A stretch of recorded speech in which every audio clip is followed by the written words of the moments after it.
Yeah, it helps if I put a microphone on, doesn't it? Thank you, Trace.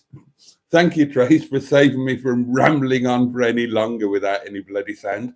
Right, let's start again, shall we? Good evening, darlings, and I am as thrilled as a lightly grilled stoat to be here with you on a Tuesday evening. Thank you so much for staying up late, delaying your sleep, and joining me for an hour of community togetherness, wonderfulness, fun, squoochy, squelchy kisses and hugs, and just, general oiling each other up and slippering about on each other. I hope you've had a fabulous day. And I hope that if you have, or even if you haven't, maybe especially if you haven't, you're going to share that with us. So, yeah, come on.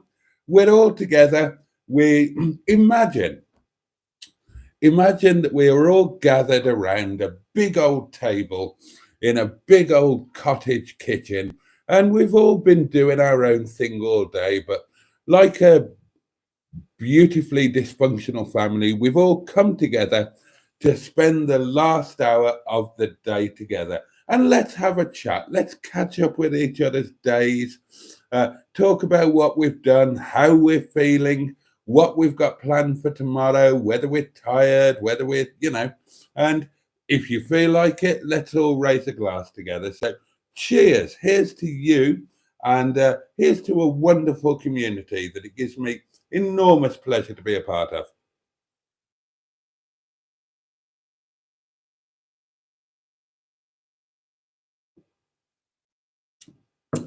Oh, that's very nice indeed. Now, who have we got? Lord Stiff Upper Lip is with us and says, hello, sports fans. The M11. The M11 has favoured her with her graceful presence. Hail, not sure whether I'll be joining you here in chat tonight, as I'm a little knackered from Boaty grinding me hard last night. God, the things you do when you've got half a bottle of wine inside of you and you're a bit tired, eh? Dear me. But if I'm still awake at 11, I shall pop in. Well, damn decent of you. Hope everybody has had a pleasant day. I was hoping that as well.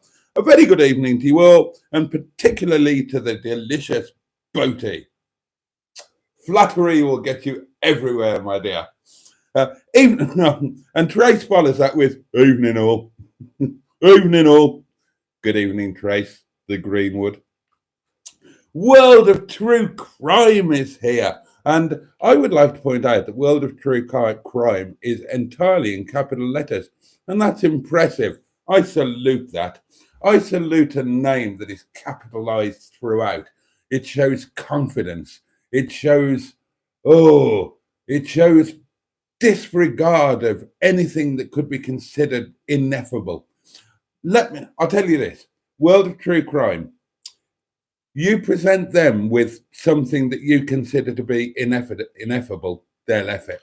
They'll effing well F it. Oh, yes, they will. You can tell. It's all in the name. You can tell. Peter P is with us and says, good evening. The wonderful Captain Mustard. The wonderful Captain Mustard, fresh from his own live streaming activities, where no doubt he will have entertained people all around the world with his culinary skills, interesting and charismatic tales of daring do, all mumbled in a slightly northern fashion through the kind of beard that used to earn Britain an empire and now is probably the reason why we no longer have one. And Mustard says, hello, lobsters. And then he says, Tracy. And then he says, no sound. A lot of people are saying no sound. Sorry about that, darlings. Professional. Moi. Oh, dear. Hello all, says David Fisher. And a big hello to you, sir. Ahoy, boat and everyone. How do? And that's from Ed Usher. Jimmy Quinn is here. Hello, Jimmy. Bad Books is here. Trisha Alderman, the lovely Trisha Alderman is here. And quite possibly Paul as well. Neil is here, aka the Gibbinator, aka the very, very, very, very, very, very, very nice man who sleeps left to his own devices on the right-hand side of the bed, but who has sacrificed his side of the bed for the love of his life. Yes, for his Sophie, he's willing to sleep on the wrong side of the bed. Although, according to Sophie, it wouldn't matter what side she put him on because he shoves her right down the bottom and then out by about 2:30. So there we are. But greater love has no man, Neil or Sophie, than that they share a bed that's probably slightly smaller than would be ideal. One of them starts out on the wrong side and the other one ends up on the floor. You know, it's the kind of things that makes relationships special, innit? Innit, bruv? Oh, yeah. Anyway, Neil says hello and wonders how we all are. And I'm okay, Neil. I hope you're well too. Ah, I do. Well, I didn't drop off, says the M11. So I am back. I am a glutton for punishment, it seems. Well, yes, there we are. Bend over and take... No, we can't say that, can we? Well, hello, says Barry Scrotter. Second go, says Bad Books. Good evening, all. Very professional pouring of your wine. Oh, thank you very much for noticing, Bad Books. Steve W. is with us. Hello to you. Mark Passad is here. Evening, Boaty, and evening, chat. I have to say that the Operatic Monday video was rather brilliant. Thank you for your comment on that, Mark. And your wish is my command, sir. We will have some more operatic returns from the Yard of Dreams. I agree with you. I think it's rather suitable, isn't it? You know, twilight, romantic surroundings, quiet roads. Rather nice to have a little bit of opera to accompany us. And for those who are wondering, then the arias that you heard in the video today from yesterday were, oh gosh, what did I put in there? I think the first one I put in was Rondine al Nido, sung by Big Lucy, Luciano Pavarotti. And then there was, then Pavarotti again with De Curtis's Torna a Sorrento. Then there was Jose Carreras with Granada, which isn't actually, to be fair, that's not an operatic aria.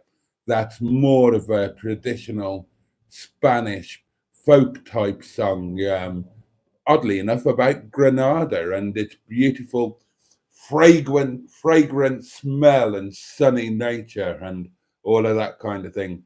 And was it just the three?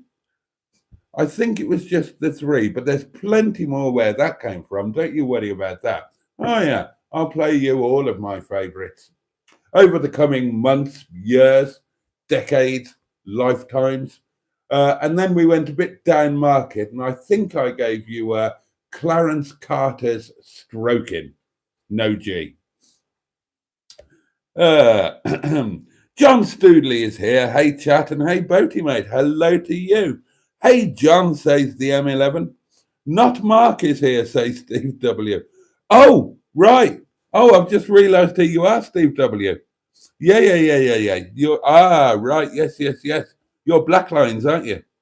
Oh, you've had a change of doings. Okay.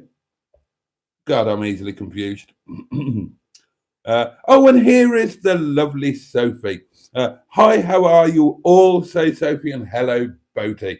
And she's got the bed to herself. Well done, you, Sophie. You enjoy it. You starfish to your heart's content. Wet the bed as much as you like. Have supper in there. Have a cheeky midnight supper in there. Eat crisps. Leave crumbs. You can do what you like tonight, my lovely.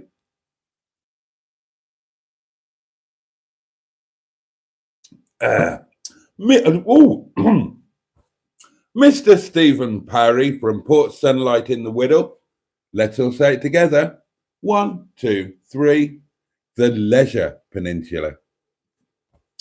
Says, How's your day been, Jason? Also nice to see the captain of the ship on board in the live tonight, but also welcome to the Queen M11, also in the live this evening. My day's been okay. Thank you very much for asking. And I hope yours has been okay too. There were a few issues today. Oh, God. There are always bloody issues. It's a never-ending bloody struggle, isn't it? And because they were on my mind, I woke up a lot earlier than I would have liked, and I couldn't get I couldn't get back to sleep. So I thought I might as well get up. So I was up obscenely early this morning. I think I took Mustard by surprise. He sent me the link to the videos that he put out today, but he sent me the link before he put it out. He just wanted my opinion on it while it was still private, bless him. And I watched it and I gave him my opinion. And I think he was just shocked that I'd replied to him at that time in the morning. A time in the morning when I would normally be very much comatose. But hey ho, it meant that I had a lot of, it meant that I had a longer day than normal and more time than normal. And in fact, a little bit too much time. And I ended up just putting endless crap in the Facebook group. If you're not a member of the Boaty's World Facebook community group, do join. Just search for Boaty's World on Facebook. You will find a Facebook page. Please like and follow it, because I'm still teetering on the bridge of getting to 3,000. And you will find a Facebook group. Please join it. There are over 800 of us in there now, and you will be very welcome. And yeah, so in the Facebook group today, amongst other rubbish, I put peer of the day, and peer of the day. So the peer of the day was Llandudno. The peer of the day was the Bishop of London, and the peer of the day was a lady called, oh God, what was her name? Donna Wilkins of Redditch, Worcestershire, who holds the record for the longest continual urination, a record that she set in 2018 outside of Tramp's nightclub in Redditch, where she urinated for just over 90 hours, which is quite a feat when you think about it. Well, would have been several feet, I imagine. Neil says, exactly, he says. I'm at work at 7 a.m. It's a bloody swizz. I had a great set of rest days, though. Oh, that's good. Neil, it keeps the wolf from the door, says Steve. It does indeed. Exactly, Steve, says Neil. And somebody has just asked to join Boaty's World, and it is indeed. It's Mr. Stephen Paddy from Port Sunlight on the Wirral. 1, 2, 3, the Leisure Peninsula. Let's let him in, shall we? Let's let him in live on air. Oh, another lovely member of our Facebook community. Look, how's this for service? I won't even make him well. Oh, and somebody else as well. Nick Bell is joining us as well. Gosh, this is exciting, isn't it? Right then. Oh, and Mr. Stephen Parry has followed the Facebook page. What a splendid chap he is. Now then, let's let these two fine people into the old Facebook group. Yes. And yes. And welcome to you both. Do make yourselves at home in there and use it for any purpose that you see fit. Exactly, Steve, says Neil. Got to treat the missus today and got the euros for our holiday, so it's not that bad. Oh. Steve says, Boaty, do you ever listen to Andre Rieu and any of his work? A guilty pleasure of mine, which, given how unposh I am, surprises many. Well, no, Steve, is the short and honest answer to that. Not really familiar. What is he? Tenor, baritone? maybe he's a bit too modern and newish for me. I think I'm older than you, aren't I? Well, bloody hell, I'm older than God. So I tend to listen to to those from the past. They're pretty much all dead. The opera peeps that I listen to. Obviously, Pavarotti is my number one. I had the enormous pleasure of meeting him on more than one occasion. A very, very lovely man, and with a Welsh connection, because Luciano Pavarotti's career was actually launched in South Wales, in Llangollen, to be precise, at the National Eisteddfod. I wish Sean was watching this. I wonder if he knew that. Sean, if you're there, or if you watch this on catch up, did you know that? Yeah, he appeared with his village choir, which his father was also a part of, in the National Eisteddfod, and they won. They won the big award. They took away the honours that year, and that was actually the launch of his career. So. Yeah, Pavarotti is a massive favourite. Jussi Björling, obviously Di Stefano, all of the names that you would expect, but I'm not familiar with the more modern types, with the exception, of course, of my mate Wyn Evans, who was, possibly still is, lead tenor of the Welsh National Choir. Although you will probably know him better for his appearances on the radio or his television adverts where he's that dreadfully annoying go compare man. But he's a rather good tenor, actually, to give him credit. Yeah, I thought you'd been hacked, says Mustard, talking about my early morning reply. Rent letting says, just joined the Facebook group, and you are so welcome. You are so welcome. So I assume then that that you will be Nick Bell, given that I'm pretty sure that you're not Mr. Stephen Paddy. Trey says, knowing Boaty of old, I knew it was him. Captain Mustard. Right, I don't get that, but there we are. Mark Passad says, Jose Carreras is one of my favourite tenors of all time. In Tunbridge Wells, we are very proud of Freddie de Tomaso, a young tenor building a great reputation. He performed last week in La Scala. Did he? Blimey. I like Jose Carreras. I do like Jose Carreras. But he's got, for me, his voice is on the more musical side of opera. Now, something that Jose Carreras did better than anybody else in the world could have ever done. I don't know if, I assume you're familiar with it, Mark, but Leonard Bernstein's West Side Story with Jose Carreras and Kiri Te Kanawa. Now, Carreras in that, nobody in the world could have done that better.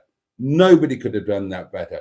But when it comes to, and I quite like his voice in the traditional Spanish sort of stuff, like Granada. But for the big clouting operatic big hitters, then it's got to be Big Lucy for me. Yeah, if I hear an aria that I'm familiar with Pavarotti singing and it's somebody else doing it, then forgive me, but for me, they always sound a little bit less than. Pavarotti, for me, is or was the greatest tenor voice of all time. And I know that that's a bold statement. And I know that his father, were he still with us, would disagree, because his father always said that he had a finer voice than his son. And some other people agreed with him as well. So there we are. There we are. I would be very happy to talk opera all night. In fact, Mark, as you probably recognized, all three of the tracks that I played on the journey home yesterday were from the same concert. And that concert was the original three tenors at Caracalla. And I was there. Oh, yeah, I was there. And it was possibly the most memorable evening of all time, I think. I mean, it was the most amazing thing. It should never have happened. You've got arguably the three finest tenors of their generation. You've got unarguably, the finest maestro of his generation. And I speak, of course, of Zubin Mehta, Maestro Zubin Mehta, unparalleled in my opinion. And then you've got Mehta controlling not a full orchestra, but two full orchestras. When had that ever happened before? Two full orchestras in full synchronicity. I mean, that is just extraordinary. And then you've got like a worldwide audience of billions listening in and watching live. And I could talk for hours about that concert.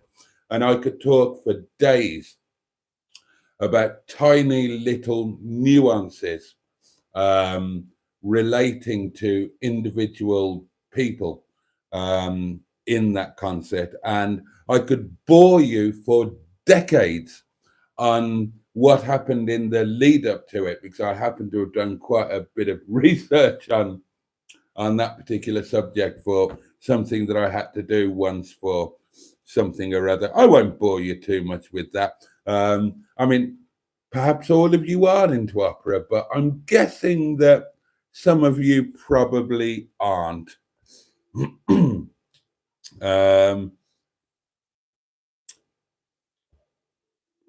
Where did I get to? Oh, yeah, here we are. Neil got me my favourite perfume, says Sophie, and treated me and got the holiday money. I'm looking forward to it now. What, the holiday money or the holiday? Well, both, I imagine.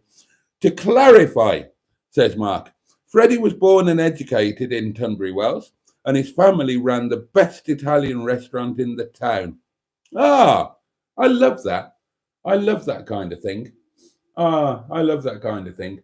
When I was a student, I delivered pizzas for Mario's Pizza Casa in Studley. And his son, Enzo, was a very, very talented racing driver. And, you know, he was always going to be named after the great Enzo Ferrari, wouldn't he?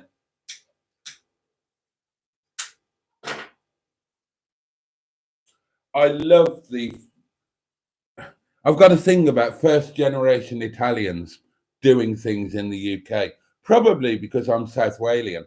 And you might not realize this, but since the kind of Second World War, there's quite a strong Italian community in South Wales. You have a look in loads of little valley villages. There'll be an Italian coffee shop or that's been there for 80 years or something like that. And of course, I've got strong Italian connections. I love Italy. I love the language. I love the food. I love the music. I ended my career racing for an Italian team. So, yeah, anything Italian, I'm in. The three tenors were fantastic, says Bad Books. Great you met Pavarotti. It really was. It really was. And I'm only gutted I missed out on the last meeting. The first time I met him was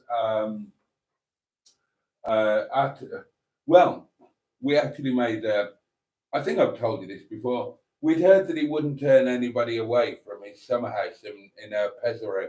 Not his main home, but his summer house. It was said that if you turned up, he wouldn't turn you away.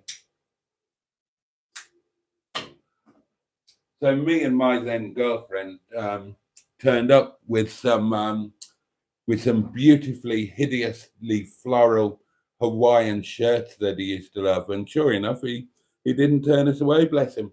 And then I met him at the NEC, but that doesn't count because that was a paid thing, where you just basically you paid to have dinner with Pavarotti, you and a few hundred other people, so that didn't count. But the one I really missed out on was I would have been on stage with the great Luciano Pavarotti. Not in the way that you think. Pavarotti was supposed to be performing here, a couple of miles down the road at Chatsworth House, right? And at the time that was happening, I was married.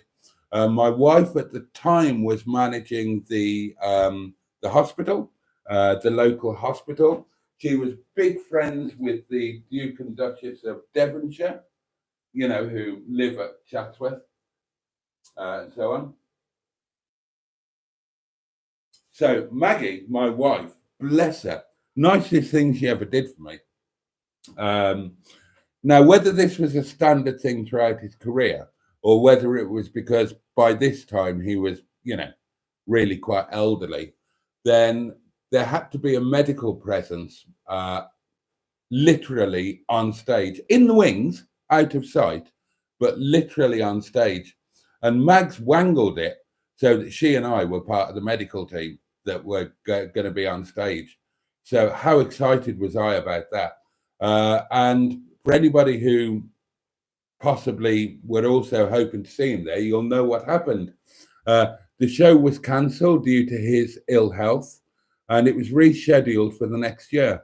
And we did the same thing the next year. We got tickets. Maggie wangled it so that we were going to be part of the medical team.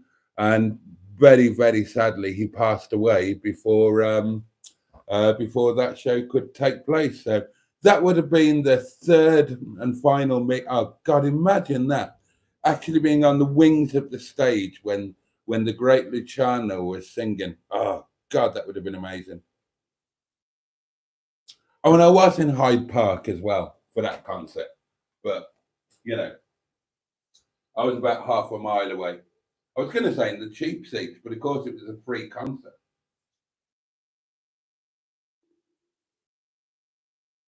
Anyway, oh, Pavarotti, what a man.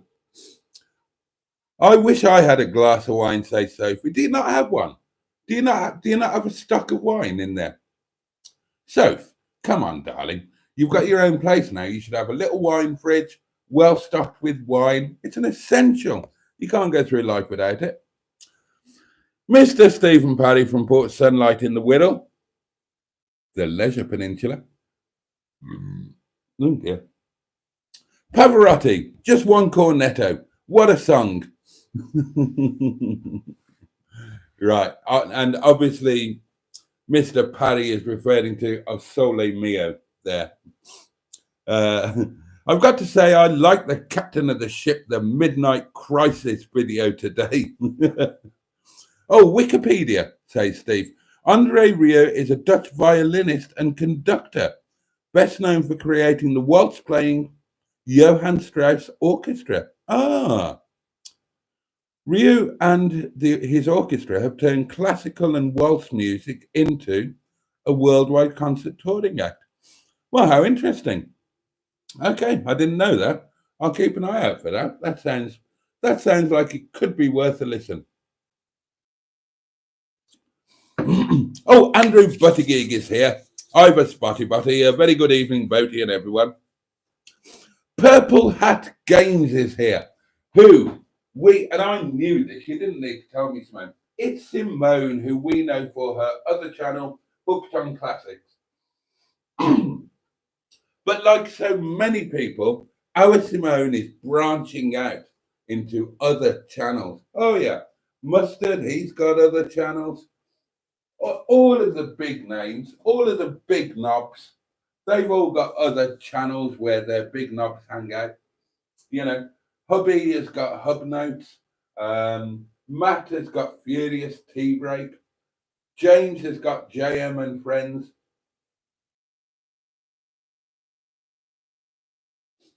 I haven't got another channel because I'm not a big knob and because, quite frankly, one channel full of my crap is more than enough. But hi, Simone, hope you're well. Mario Lanza was my favourite, says Jimmy Quinn. Very sweet voice. All the mad posts on the group today. Oh, I see, Trace. Must have thought you'd been hacked. I remember the havoc you created on eBay forums and some of Astro Steve's lives. Yeah, I don't get the time these days, do I? When I had a bit more time, I used to love creating havoc on forums and in groups and whatnot. Do you remember the Ultimate Power Washers mega quiz on the PSP, on the Power Seller board, Trace? And do you remember Big Boaty Scrabble League? Oh, God. I'm also a bit of a fan of Andrea Bocelli, says Steve. Him I am familiar with. I've got my mum's vinyl collection of Mario Lanza, Jimmy, says Bad Books. No M11 tonight, says Simone. The M11 is not co-presenting tonight. No, that's a Monday thing going forward. But did pop in to say hello, but also to say that she's utterly knackered and probably won't last out the live. So, but she did poke her elegant nose in. She's lurking, I think, says Grace. If she's not dozed off. Diddly do. Oh, speak of the devil, she will arrive. Emma's melon says, sorry, hey Simone, I'm just chilling in my bed. Still here though, and touching myself inappropriately. Oh God, you possibly shared a little bit too much there, M11, but thank you for taking us into your confidence. Evening, Boaty and chat, says Daz Smith. Hope you're all well. Mark says, yeah, Carreras and Kiri and West Side Story were incredible, weren't they just? I can't imagine, even now, I can't imagine a better combination of voices in the whole of history. Have you watched the video of the making of West Side Story? If you haven't, I'm sure it's on YouTube. I've got it, but I'm sure it's on YouTube as well. Well worth a watch. Leonard Bernstein, what a genius. What an absolute genius. And like so many geniuses, and the plural of genius isn't genii, as a lot of people think. Genii is the plural of genie. The plural of genius is geniuses. And like so many geniuses, he was quite a flawed individual. His wife and kids had a hell of a life, and he was gay, of course, but in the closet. But musically, absolute total genius.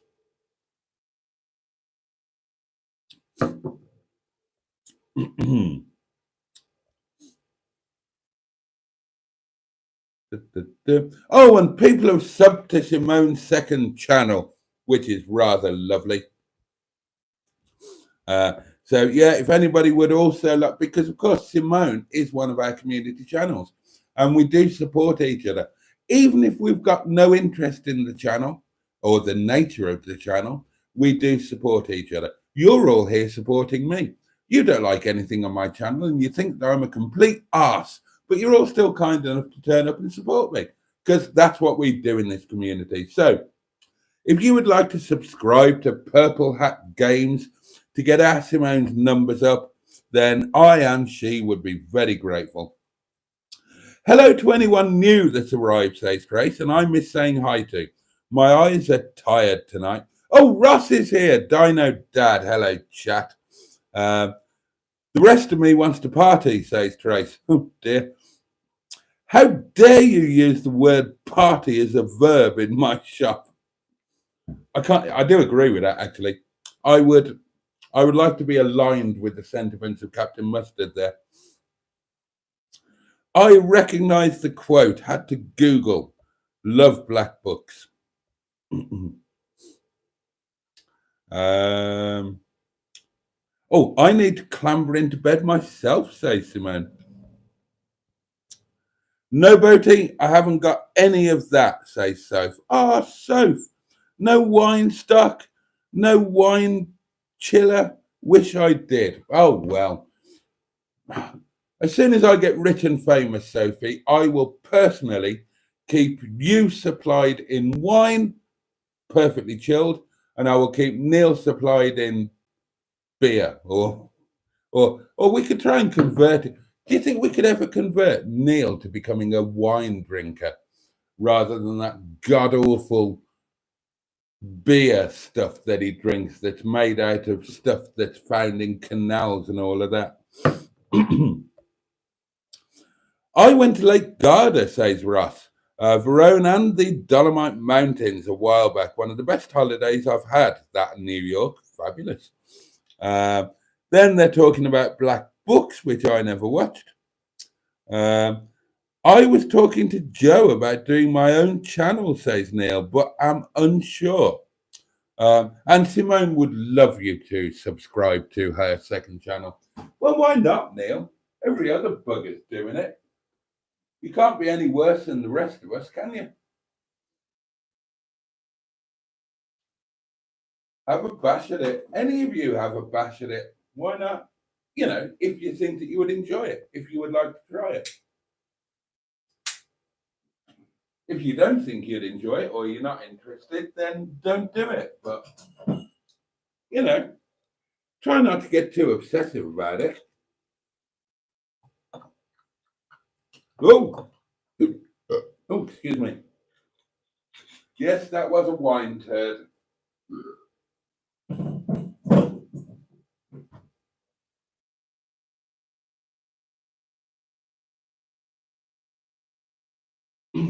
I imagine that, Neil, you could do rather well, given that you are an AA man, a member of the UK's fourth emergency service, as they portray themselves, with, it must be said, some justification. Now, I'm sure that there are, strict rules about what you're allowed to do while you're at work, and or probably what you're not allowed to do at work and what you're not allowed to show about the van and whatnot. But there are always ways around that. You can always allude to things. Welcome, wine, burp, and turd, says Trace. How very kind.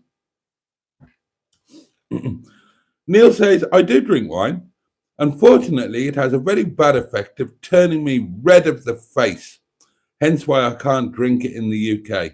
Oh, okay. The one and only time I ever drank wine, says the M11, I projectile vomited it up the wall and all over the bed. Never again. What was the wall doing in your bedroom? Oh, you mean like an inside wall? Okay. Chinese madam did that. Oh, God above. Chinese madam wasn't really a drinker. And she was somebody who suffered from insomnia.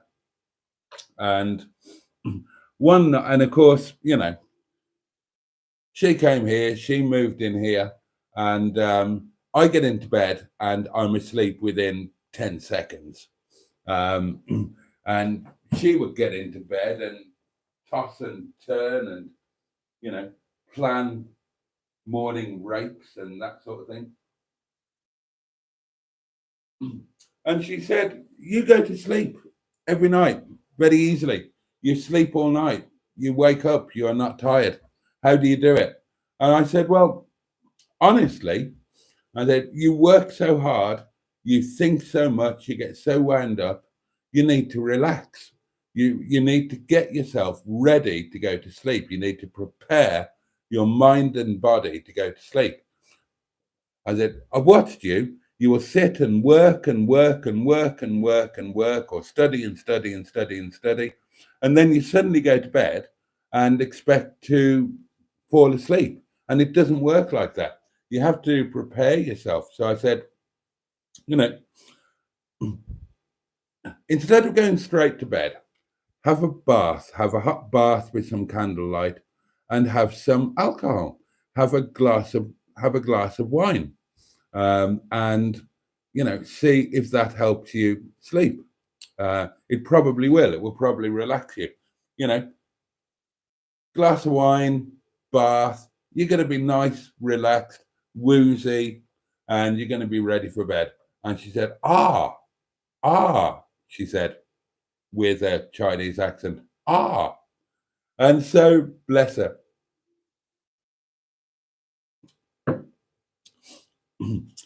In those days, and if you remember the early days of this channel, I used to keep a bottle or two of red on the table because I had more frequent guests then, and dinner guests and whatnot. So obviously the white is in the fridge, the red would be on the table, and I would decant it, let it breathe, blah blah blah. So that night when I gave Hui, to give Chinese madam her proper name, when I gave her that advice, she duly went and she had a bath, which was quite unusual for her because she was more used to showering. In fact, she had 4 a day, which is how I got to run up a £3,000 electricity bill, that and everything else that she used on the electric, and never paid a penny towards it. But she had a good old bath and came downstairs and said, I'll have some of that wine. And I said, of course, darling. I said, and I uncorked it for her, allowed it to breathe, and I poured her a glass. And, we sat here in quite a civilized manner. I was working on something or other, well, I'll tell you what I was probably doing, because she was massively into social media, and she was under a different name. She was a really big social media influencer on WeChat, which is like the Chinese main social media thing. They're not allowed to use Facebook, honestly. And when I say they're not allowed to use Facebook, I mean they are really not allowed to use Facebook. If as a Chinese national you use Facebook and you put something on Facebook that Chinese government don't approve of, then they don't mess about. They kill you. And you'll think I'm joking. It happened to her friend. She put something about Tiananmen Square when she was in the UK, and she put it on Facebook. Don't mess with the Chinese. I've told you that before. But yeah, so she was massively into social media, and she genuinely was a big personality, much bigger than I am, on the Chinese thing. And so it kind of came naturally to her, and of course it came naturally to me as well, because I've been running stuff on Facebook for ages. So as soon as we got together and she moved in, we launched a load of social media stuff, and we launched a thing called East Meets West. Now, I wish we'd thought to do it on YouTube. We'd have become rich, and we didn't. We did it on Facebook. I didn't know anything about YouTube then, and neither did she. But we made East Meets West, where we recorded stuff and put stuff up, and it was the story of the difficulties or the interesting clashes or whatever of somebody from the East suddenly, in one fell swoop, moving in with somebody from the West. And that's what it was, East meets West. And it was really, really good. And if we'd put that on YouTube, then honestly, it would have been massive. And I'd have been rich and she'd have been even richer than she already was. Because it was hilarious. It was genuinely hilarious.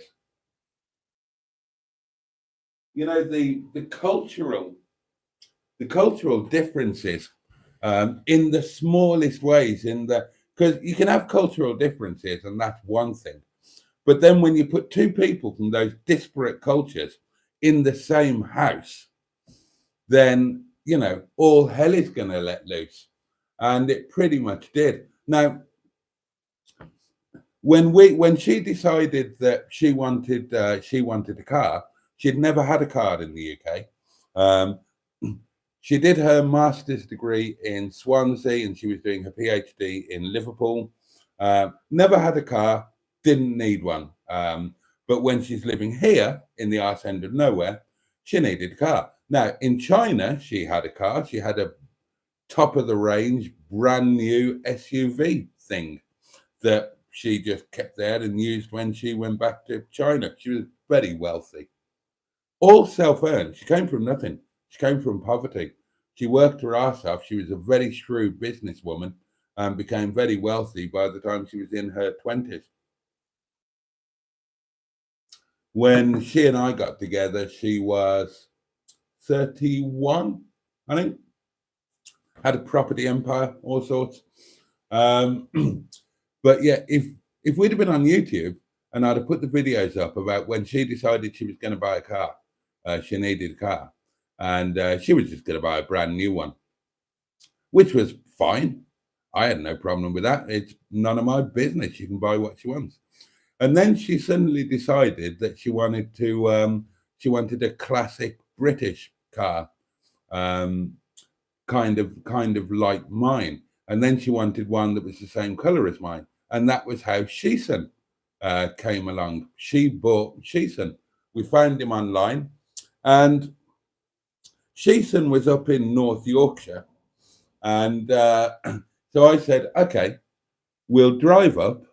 We'll have a look at it. And if we buy it, we'll go back tomorrow on the train and bring it back.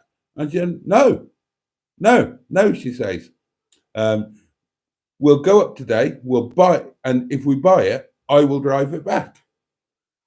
And I said, but you've never driven in the UK. No problem. Okay, now. I mean, as it happens, the journey back wasn't, we did buy the car, and she did just jump in and drive it back without a moment's hesitation or doubt. And it wasn't too bad. She just followed me exactly. I was in Sir Arnold that day. But the next day, when she took me out for a drive together, right? She'd never been round a roundabout on her own.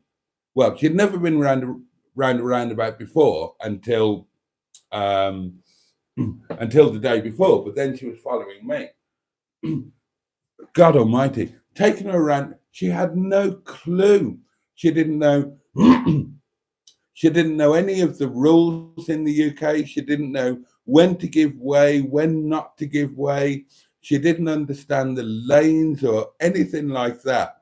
And she God, honestly, this would have gone viral on YouTube because as far as she's concerned, she's not doing anything wrong. She's going where she wants to go.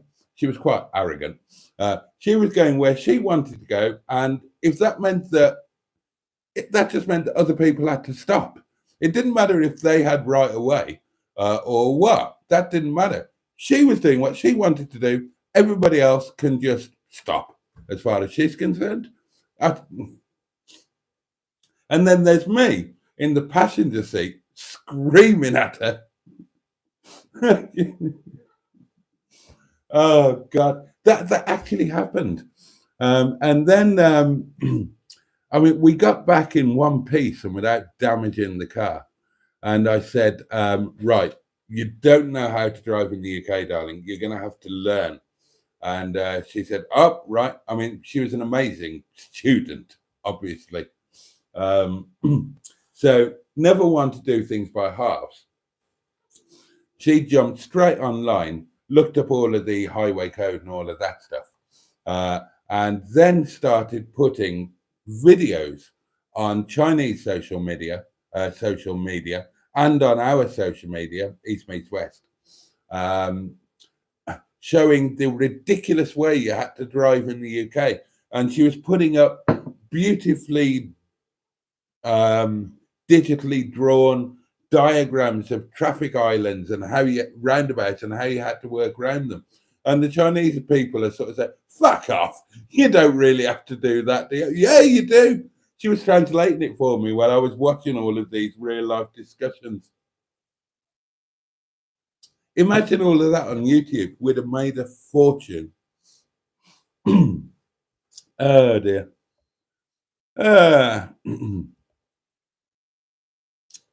No, where am I? Oh, yeah. Sophie's agreeing with Neil. He does need to be careful of what he drinks, otherwise he will go red in the head.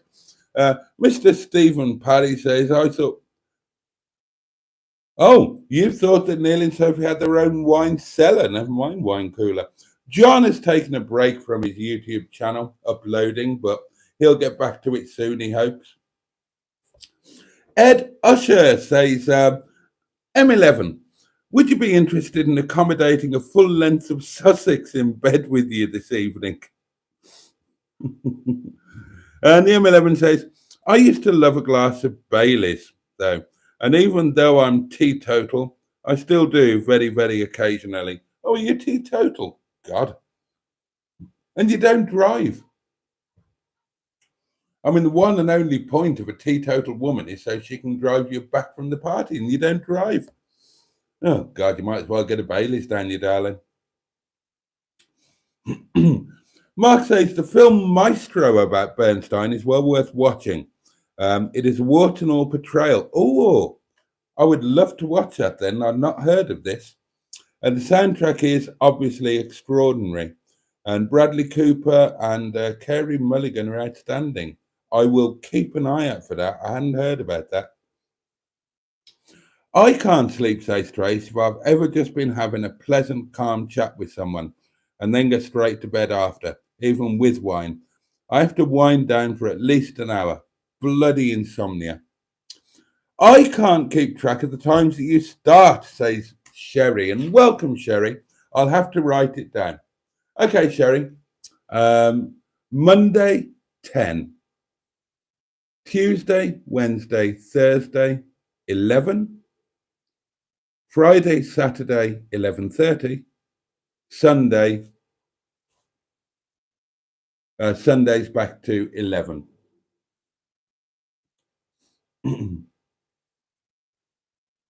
Ed says, Boaty, did the Chinese government end up taking her away for the East Meets West? Ah, no, she was she was very, very, very clever. She had a government-approved WeChat account, so she could get away with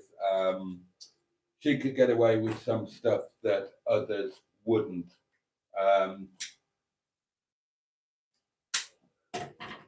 And although she had a UK mobile phone on which she could use Facebook and Facebook Messenger, then she didn't hide that from the government. And the government had her and me and the cottage. It was all bugged.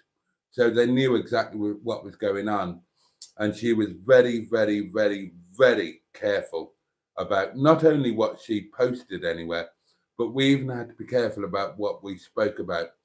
There were some conversations that we could only have when we went for a walk in the peak or around the village and we were in the middle of a field or something somewhere. There was a lot that we could never talk about in the cottage because we knew that Big Brother was listening in.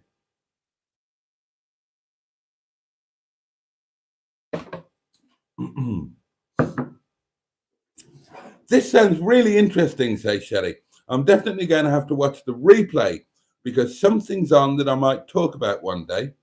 who's embroiled in a crazy YouTube thing, and he's on right now. Sounds like half the drivers out my way. Was Chinese Madam the spy? Asked Andrew. No. No. I hope she's doing okay, bless her. I did like her.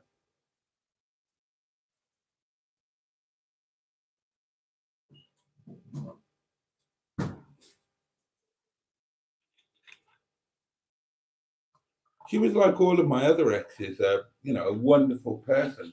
So I wouldn't have been with her otherwise. And I felt terribly guilty over ending it. So I know that I broke her heart. Oh well, what can you do? And it's a really interesting thing. Now I've had to learn this. I'm assuming that every single one of you has been through a relationship breakup. It's normal. It happens. We've all been there.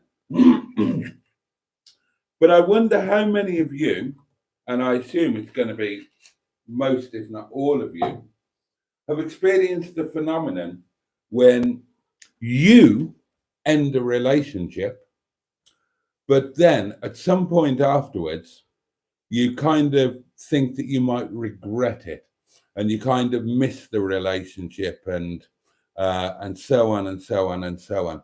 And you might even get back in touch with the person and say, maybe I made a mistake. Let's try again.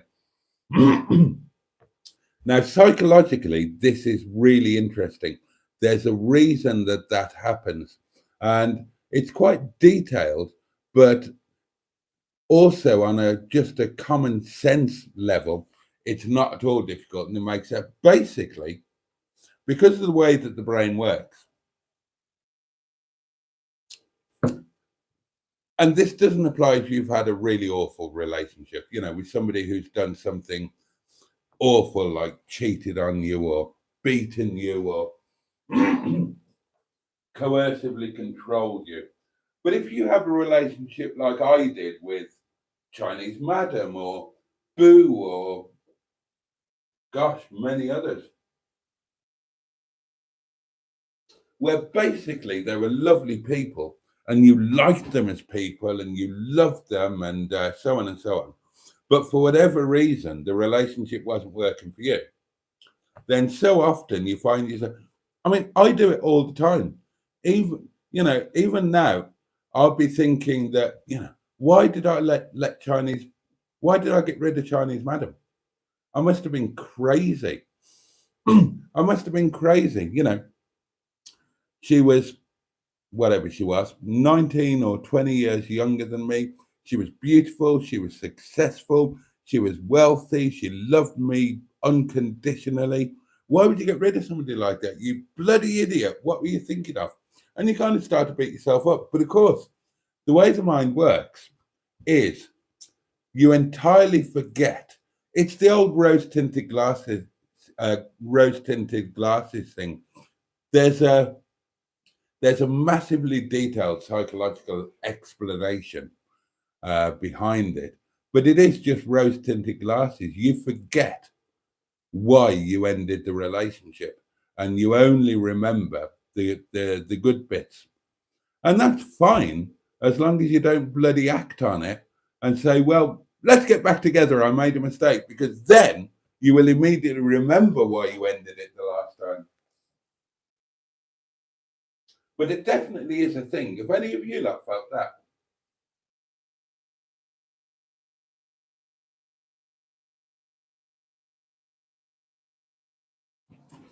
It's interesting.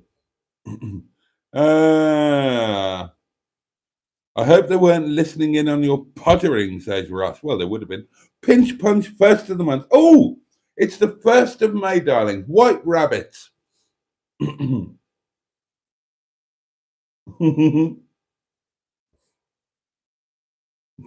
were waiting for me to fall off Chinese Madam. The cottage was bugged, so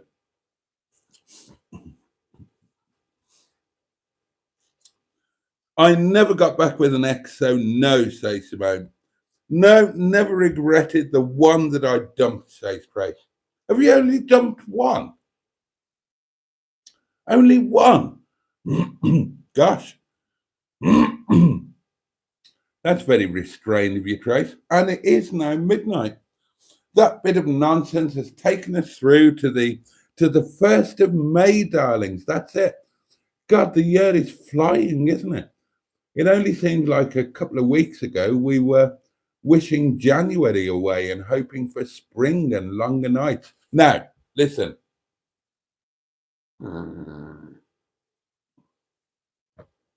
Okay, serious point.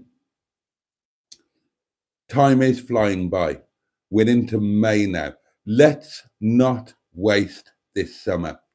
As a community, let's make sure that we do some things and we make some memories while the weather is good, while the days are long, and while we are all young and vigorous. Seriously, let's all make an effort.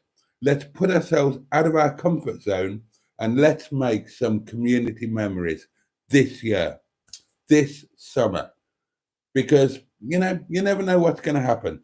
And honestly, it's May. It's May. Where have the months gone? It's all slipping by so quickly. Winter goes slowly. Spring and summer goes by in the blink of an eye. So come on. Let's make this the year that we make memories and we do things and we do wonderful things. And yeah, let's do that. Let's do that. Shall we? Shall we? And starting tomorrow, let's start talking about and planning things that we could do. Come for lunch in the caravan. I need to sort out getting down to other places, like down to Devon to see Simone and other places. I need to see Mike down in South Wales. Let's make plans to do stuff. Let's make this summer a summer to remember. Come up here. Let's do the Sunday lunch thing that we were talking about. There's the camping thing with me and Neil and Soph. Let's make sure we do that, Neil and Soph. And if anybody else wants to come as well, I think we're going down to Clarkson's farm. I think that was the plan the last time we spoke about it. Come on, let's get some ideas whirling around and let's make sure that we don't let this summer go to waste. And as a community, we've huddled together over a winter and half a winter now and kept each other company. Let's capitalize on it and do some wonderful things in person in the long days and nice weather and all of that sort of thing. Because I'd love to, I know some of you, are kind of in other countries and things, makes it more difficult. But I would love to meet as many of you in person as possible this year so that you can find out that despite the fact that I come across as being lovely and approachable and really nice, that I'm actually a complete bastard with no charisma, no charm. Yes to community memory, says Trace. Let's do it. I never dumped any, says Simone. Trace says, yep, I was dumped once and I dumped another. Had 5 long-term relationships since I was 15. Oh, sorry, 3. I was going to say, how did that make sense? Oh, only 3. Oh, God, well done you. Good night, Jason, says Mr. Stephen Paddy from Port Sunlight in the Wirral. All together now, the Leisure Peninsula. Looking forward to Wednesday Night Live. Come to London, pay the ULEZ charge, says Grace. I've got cars that are ULEZ free, Grace. Wouldn't be a problem. We will organise it when we are up, says Neil. Excellent. Oh, I forgot, says Grace. Yeah, I dumped the 3rd long-term relationship and spent a couple of years out of it. Don't regret it. Andrew and I will meet you halfway, says Ross. Singapore sounds good. I'd love that. I've met you a few times now and you're a great bloke, Jason, mate, says John. I paid him to say that. Darlings, it is time to go, isn't it? Oh, I want to carry this one on, but I mustn't take advantage of your good nature. And I've got curry to eat. And because I was up at the absolute arse crack of dawn, then I'm probably going to be knackered. So it probably makes sense for me to go to bed a little bit early-ish, doesn't it? Really? So, yeah. But welcome to May. Welcome to May. 1st of May. White rabbits, pinch punch, first of the month, all of that. Cheers to you all. Thank you for joining me tonight. I'm always genuinely grateful for your company. It really, I don't know if I say it too much or if I don't say it enough, but it and you all mean the absolute world to me, each and every one of you, honestly. Videos. Oh, there are going to be some videos. I know I've not been putting videos out lately. Had a kind of week off after the Welsh thing, but tomorrow there will be tomorrow there'll be stuff in the channel members, and then on Thursday there'll be a video going out on the main channel. It'll be a Mustard and Boaty do lunch. So, and I will be back tomorrow night, of course. Wednesday night live, 11 o'clock. Do a like, says Mustard. What a kind thought. How about a nudist camp, says Ed Usher. We could all hang out. We could let it all hang out. Not if Mustard.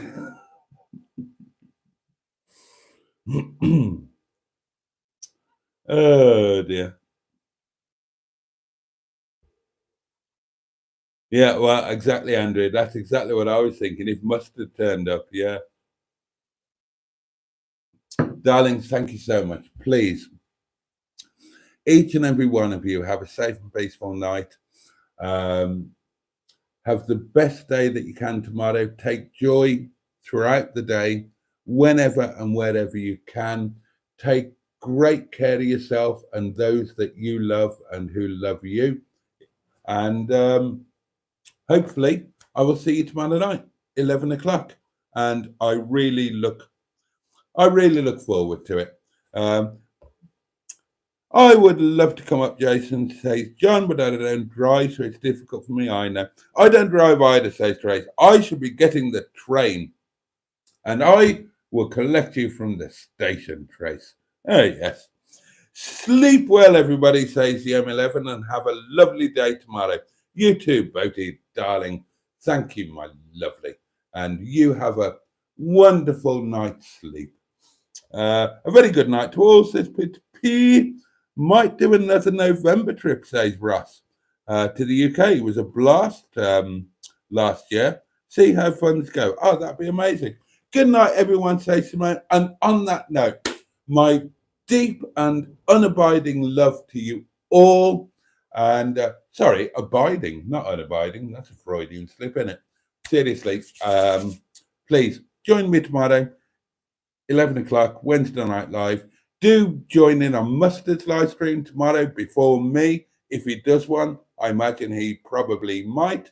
And on that note, all the love in the world from me. Pachu and indeed. Bosh. Oh, that's good, isn't it? That's good. Oh, I shall use that in future. Oh, the proddy finger. Night, darlings. See you tomorrow.